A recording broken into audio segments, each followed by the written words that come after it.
Hey y'all, it's Bethany. Welcome back to my channel, Bethany Brings Books. This is going to be a different video today, but I just thought I would sit for a bit and just chat. Let's chat about some different things, share a little bit about my grief journey, and maybe talk about mental health.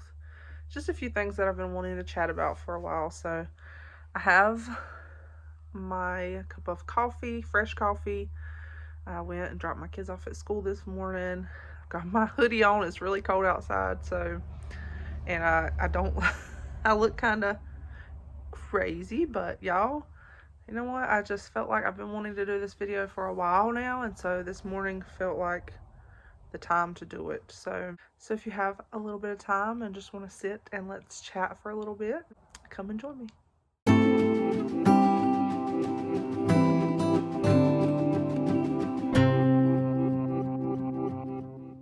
So I'm gonna drink some coffee, get myself ready.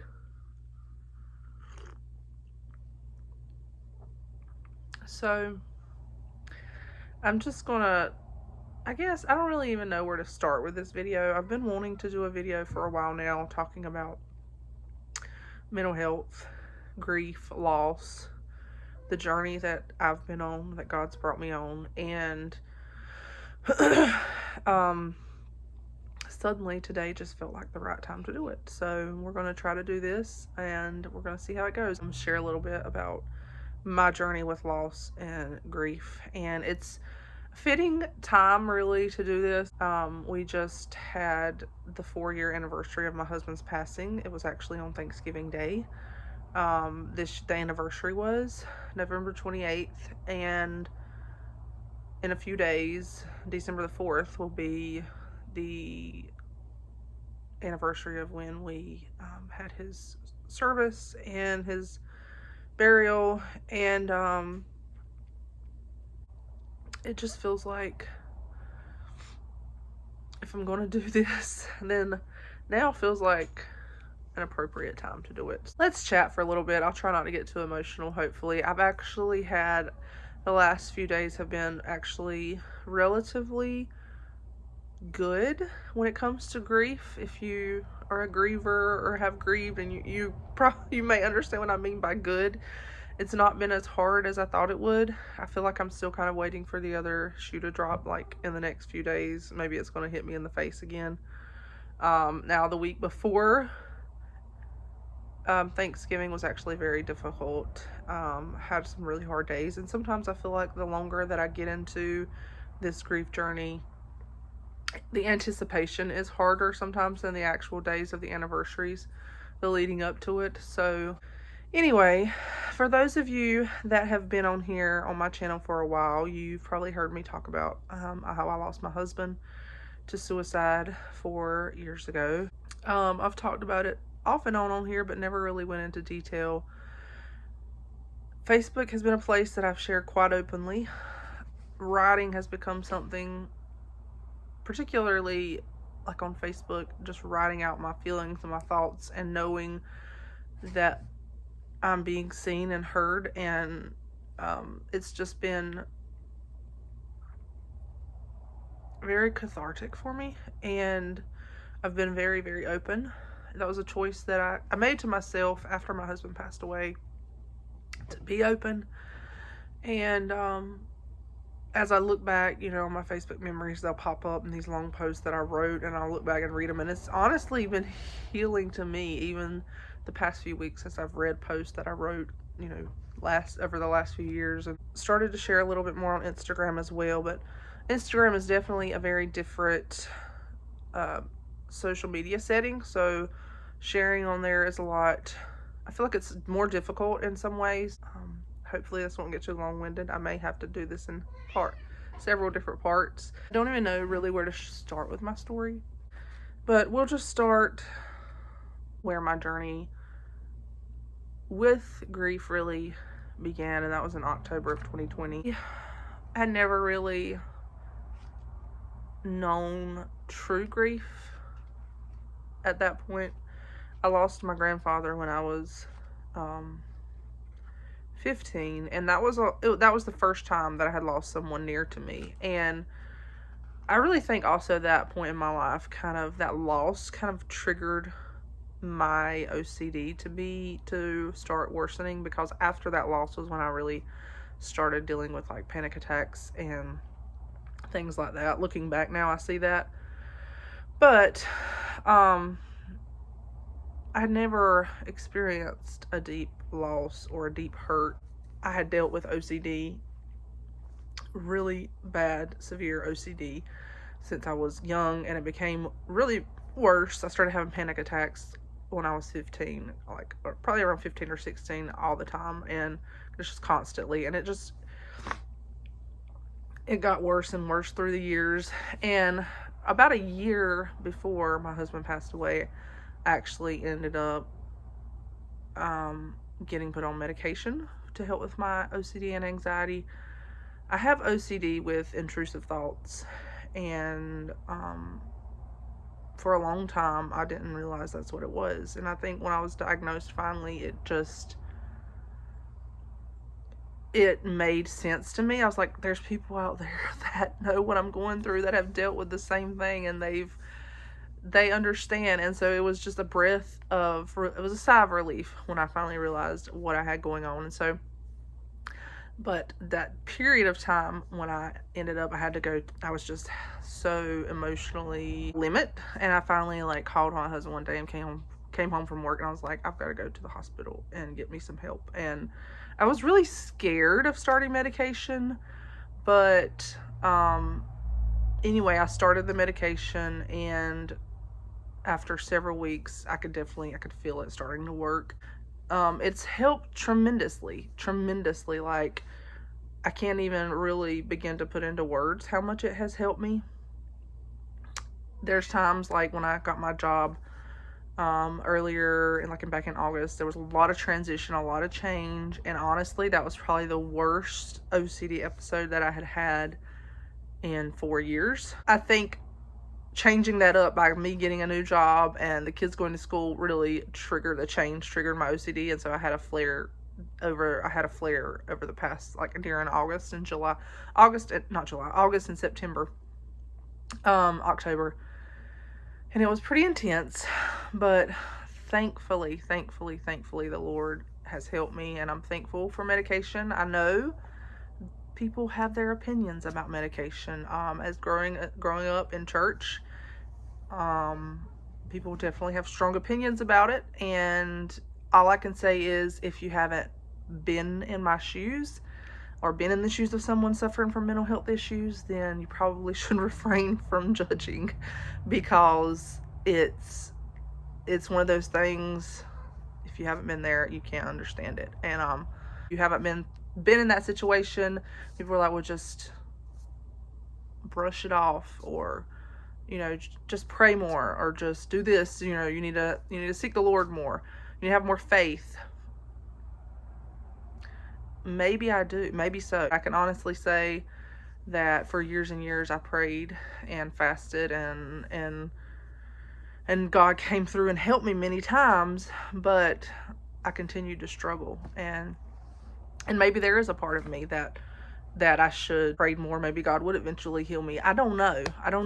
I just know that at the point that I was at that time, I had to have some relief, and thankfully the medication helped me, where I could just, all of these thoughts that were bombarding my mind and literally tormenting me, the medication helped me begin to brush those thoughts aside. And like I said, it's not perfect, but panic attacks are so much better. I used to have them multiple times a day, and they are so much better now.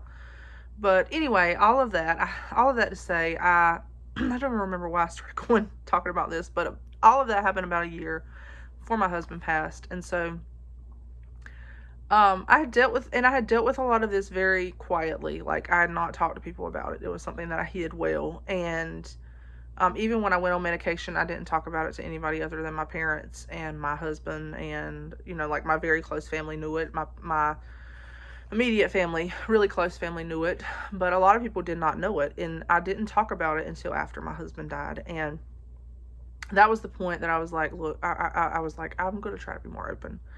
Just things, circumstances that had happened with him, I wanted to try to be as open as possible. Um, so October of 2020, 2020 was a hard year for all of us. It was very difficult in so many ways. And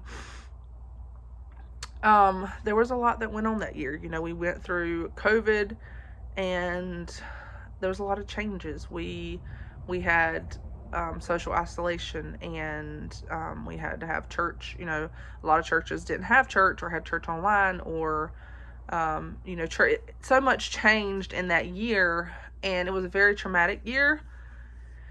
And so October the 18th, 2020, I woke up in the middle of the night. My husband was a police officer, and he was also a assistant pastor. I was at a small church. We were very active in like homeless outreach, and he was working night shift that night. And I woke up, and he was waking me up, and he was like, he had come home. He had been at work, and I didn't realize he had come home. It was like around midnight. And he woke me up, and he was like, I need you to get up. We've got to talk about something. And I was just kind of like in a daze, like, what's going on? I thought maybe somebody had been injured. I immediately thought like one of my parents had been hurt. And he was like, I need you to come in here and sit down in the living room and let's talk. I need to tell you something. And I remember looking at him and being like, is it something bad? And he just looked at me and nodded his head. And I was like, I didn't know. I didn't have a clue about what it was or what was going on. He sat me down, and he admitted to having been involved in an affair at that point, for the past 4 months. It started in June, I think. I think there may have been more an emotional aspect to it before that.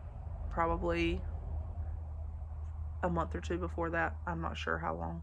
And I was devastated. I was absolutely devastated. This was like every woman's nightmare come true. And as someone, I could say, as someone with OCD, the intrusive thoughts follow you all your life, basically, and you've already thought of all these things and worried about, what if this happens or what if that happens? And so all of a sudden, these thoughts, these fears that I had are coming true. As someone who absolutely just, my husband was my everything. He was my best friend. He was the person that I spent most of my time with. He knew more about me than anybody in the world ever had, other than God.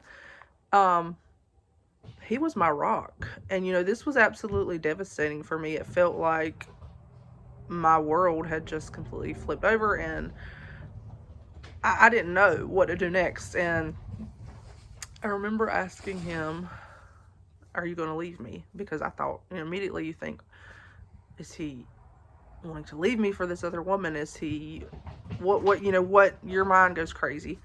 I had 2 children, a 1.5-year-old and a 3-year-old, and I was pregnant again with our 3rd child. We had found out like in August that I was pregnant. And so I immediately just thought, what am I going to do?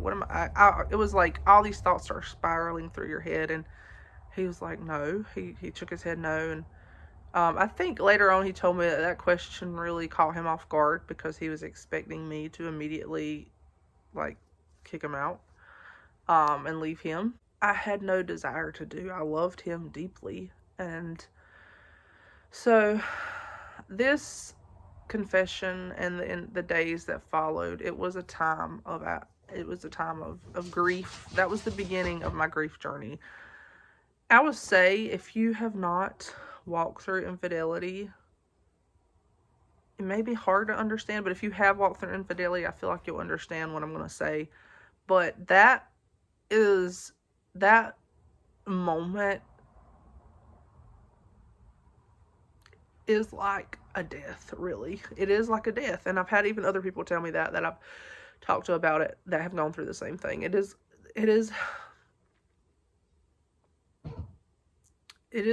like a death, a loss. It truly is. You're grieving the loss. I was grieving the loss of what I thought we had a happy, great marriage. I thought, for me, he was my closest friend. I thought I was his closest friend. I thought our marriage was great. I never in 100 million years, even though you have those intrusive thoughts and those worries and fears, I never thought he would have done something like that. And it broke me. It like shattered my world. And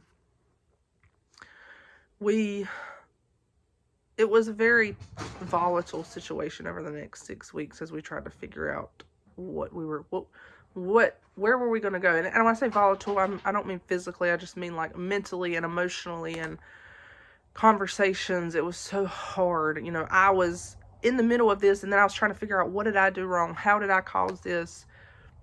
How am I going to fix this? What are we going to do? Because it wasn't just our marriage. It was on top of that, you know, he immediately he confesses to our pastor, and is stripped of his role, which of course he would be. Yeah, he would have given it up even if they, you know, I hope that makes sense. I won't try to sound like that. That role of assistant pastor was taken away, as it should have been. But just that changed so much for us because we were so active in outreach. That was part of our lives. Every week we were doing homeless ministry on the streets. And then we lost our church.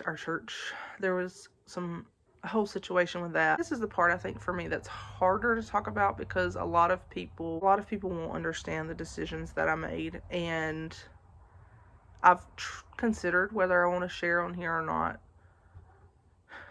And let me just say that I say all this with the realization that a lot of people won't understand this decision. And for me, at the time, it was the decision that I felt was best to make. I made it. I saw a quote the other day that said, when you feel regret over like past decisions and guilt over past decisions you made and things that you wish you could go back and change, just remember to deal gently with yourself and realize that you made the best decision that you could with the circumstances you had at the time, and like the information or the ability that you had at the time. And that was me at that time. I feel like at that point I was hanging by a thread. It was the decision that I felt was best at the time. And it's not a decision that I say someone else has to make. It's not a choice that I say someone else has to make. I just know it's what I did, and that's that. Let's just say this. There's many reasons for affairs. Many reasons. And we eventually got to the point where as I tried to figure out what was going on, you know, my immediate reaction was, do not ever talk to her again. Do not ever contact her again, as any woman would. But as we began to talk, he was like, I love you. I still love you. I've never stopped loving you, but I feel like I love her too, which for me was like, I was like, that's crazy. Like, no, that's not love.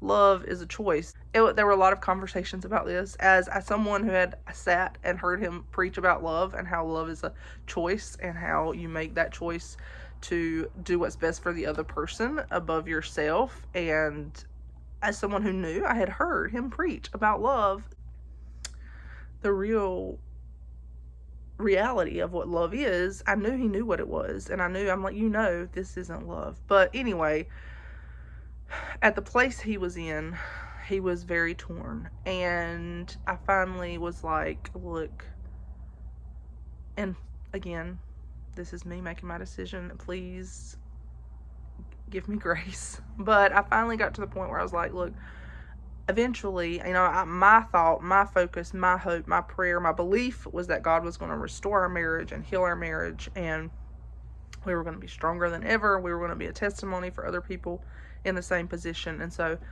I was like, look, I said, if you're going to keep lying and if you're going to keep meeting up with her, the big thing was she worked in our town where he worked. So when he was working at night, I mean, it wasn't, there was, you know, I didn't want to have to constantly be wondering, what's he doing?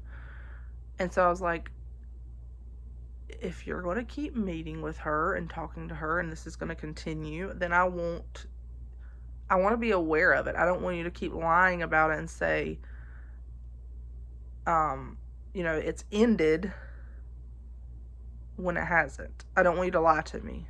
If we're not going to separate and we're still going to be together, then please don't lie to me about what you're doing. I want to know the truth. there was a part of me, I would say, that hoped that that would push him to, you know, that him having to talk to me about what was going on, if something happened and if he was continuing this, that him having to talk about it would keep him from doing it, in a sense. There was just that part of me that I was like, look, I don't want to keep being lied to. I want to trust you again, and if you're not going to stop this right now, if this isn't going to end, if you do not feel like, if you're gonna keep lying, then I don't just tell me about, I just want to know if it's going to keep going on. Which I know that probably sounds crazy to a lot of people, because it feels like oh, you're giving him freedom to do what he wanted, and it wasn't that at all. It was just, I was in a place where I was figuring out, how am I going to save my marriage? How am I going to raise my kids and not have to grow up in a broken home? And I love this man with all of my heart and my soul. I loved him deeply. And so I clung to the verse. And again, this is not advice for someone else going through what I went through. This is just what I felt. What I felt for me was best for me, and best for our situation. And I clung to that verse about where Paul talked about, if a wife has an unbelieving husband and he is content for them to stay together, then let her stay with him, and perhaps he'll be won back to Christ through her love and the life that she lives before him. And so that was a verse that I held close to my heart, and I thought, God, I know that those women, when this scripture was written, those women that Paul was writing to, that was a generation, a culture that was wicked, and I know those women probably went through some hard things just as much as I'm going through something hard, and that culture was not a godly culture. And so if there was a woman in that time period whose husband wasn't following the Lord, there's no telling what she might have been subjected to. And I thought, if I can, I want to be with him and be the example that I can be. And again, it's a choice that I made and that I live with, and that I don't recommend for everyone, but it's the choice that at the time that I felt like was best to make. And so over the next 6 weeks, again, we had hours and hours of conversation about, you know, what had gone wrong, as someone who I thought our marriage was great. And I was like, what happened? Why didn't you talk to me? What, you know, and I saw my flaws at that point. I look back even now, and there's regrets that I have, things that I wish I would have done different. And so there was lots of long conversations, lots of things we discussed. And looking back, I can say that God was there in the middle of all that, because so many questions that I had got answered in those weeks. Things that I feel like if he had passed before we had those heart-to-hearts, before we had those conversations, before we had so many special moments together, it really would have tormented my mind. And so I know God gave us that season together, those weeks leading up to his death. I know that might be hard for people to understand, but I know God gave us those. God knew the future, and he knew what I needed. And what was another thing that happened was the weekend after I found out, I was depressed. I was utterly broken. Like I said, it felt like a loss, like a death, and I was absolutely I couldn't get out of bed. I couldn't eat. I was pregnant and nauseous and couldn't eat, and I got severely dehydrated and ended up later on we had to go to the hospital and I had to get IV fluids. My entire mouth broke out was completely covered in mouth ulcers. It was the most horrendous experience. I've had mouth ulcers through the years, but nothing like this. It was horrible. I could barely eat anything, could barely brush my teeth, and I guess it was just the stress triggered it. But I was like, that weekend he was off, and I said, I just wish I could get in the car and drive and just drive away. And so we dropped our kids off at his parents, and he was like, well, let's go. And so we got in the car, we drove up to Virginia to the Blue Ridge Mountains. We parked on the Blue Ridge Parkway, spent the night on Blue Ridge Parkway, which technically I don't think you're supposed to do, but parked in an overlook, watched the sun come up. The next day we kept driving and just drove and drove till we drove to West Virginia, and he showed me, I had never been to West Virginia, but we drove through West Virginia, and he showed me all of these areas that were like he had told me for years and years and years about his favorite spots in West Virginia. He loved West Virginia. It was one of his favorite places to go. And he drove me to all these places, and we stayed one night in a hotel, and then the next night we were in West Virginia in the middle of nowhere, and we camped. We like drove down this path by a river for miles out in the middle of nowhere, camped by the river. And even though it was very tumultuous and it was heartbreaking, there were so many hard conversations we had, painful, that those memories are still, I treasure them, because I know all of those special places he had told me about, and we got to share that. And that last few weeks before he died, we got to share that together. And so I see the beautiful in the middle of the brokenness. And so going back to what I said as far as the church situation, whenever I had made that decision with him, and the church, some of the church leaders found out that things were continuing with him. He had confessed what had happened, but he told me, he said, I'm not ready to repent. I don't want to repent because I'm afraid. I don't trust myself to stop what I'm doing. He said, I never believed I would ever do this to start with, and I don't trust myself to stop now. He had no faith in himself whatsoever. And honestly, I mean, his faith, it was Christ. His faith should have rested in Christ. But so the church told him, they called him and said, when they found that out, they said, well, you can't come back to church until you repent. You're not allowed back to church, which completely devastated me. Again, church was one of the strongest parts of my life. It was at the core of who I was, and I knew I wasn't going to go to church without him, because he had no ideas about going to church and pretending that his life was right and that he was living right or doing what he was doing was right at all. He just wanted to go to church and sit on a pew. And so I thought, I'm not going to, we only had one vehicle at the time, and I thought, I'm not going to go to church when he can't come with me when he wants to be in church. And so we lost all of that, and that was just another crushing blow, the hurt from people who were incredibly close to us. So in the middle of all this, we're trying to figure out where to go to church, and we're dealing with all of this hurt. And so those 6 weeks were so painful, and I was in the middle of loss like I had never experienced before. I could look back on times when I literally buried my face in the carpet and sobbed and groaned, and people probably would have thought I was dying. And he couldn't fix it, because there was nothing, he couldn't fix it. He could not fix it. The only person that could help me in those moments was Jesus, and he carried me through it. And like I said, this video is already getting long. There's so much I could talk about, so much I could say, so much I could share, the pain, the moments. If I'm being, if I were to be completely honest, I was very depressed. I wanted to die. Like, I literally just wanted to die. I was like, God, I just want to die. I want to die. I wish I could just go on to heaven. I want to die.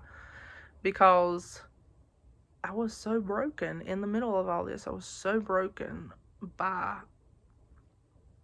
everything that had happened. And it's just hard to explain the absolute rejection that you feel in those moments, and the wondering why you weren't good enough, and wondering why your dreams are shattered and your life is just torn apart. And so my life was in upheaval. But truly in all of it, I believed that God was going to mend our marriage and heal it. And in all of it, God taught me and showed me how much I really loved my husband. God gave me the ability to handle the situation with a grace that I never in a million years thought I would be able to. You think about a situation like that, and you see other people going through it, and you're like, man, I don't know how she does it, or I don't know how he does it. I couldn't deal with it that way. And I wouldn't do that, or I wouldn't do this, and then you're thrown in the middle of it, and 100% God gave me the grace to handle it the way he did and to love him in spite of all the hurt. And people are like, people will make comments like, basically, in a way, they seem to think that a person doing something like that, just wipes away all the years of love you had and the things you shared, and it doesn't. For me, it just revealed to me how much I really loved him despite everything. I loved him. I did not want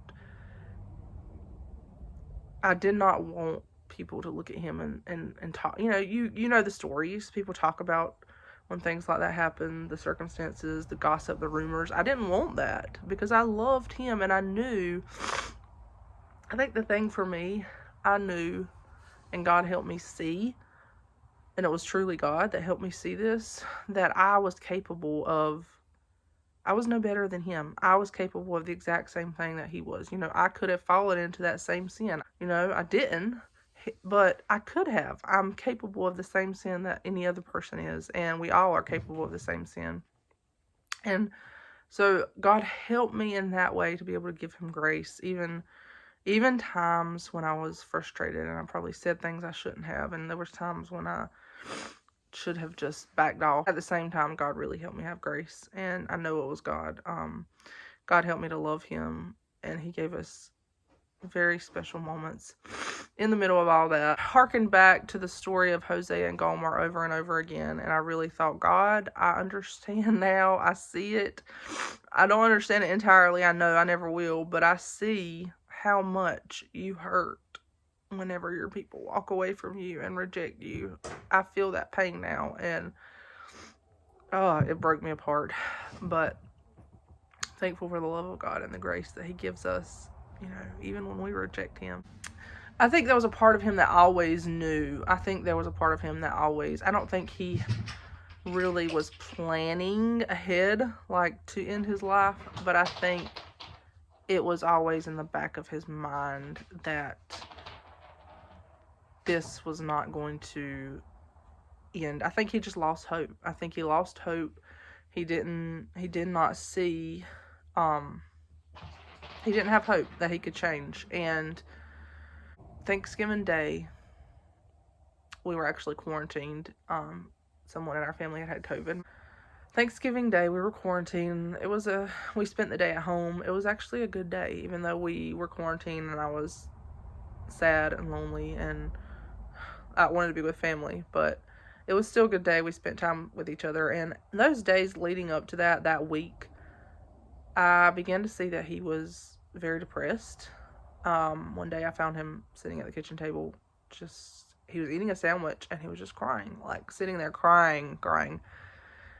We went and we sat on the couch and I put my arms around him and I held him, and he cried, and I held him while he cried, and he just cried and cried and talked about how he was just so depressed, and he was like, I just want to walk into the woods and lay down and close my eyes and die.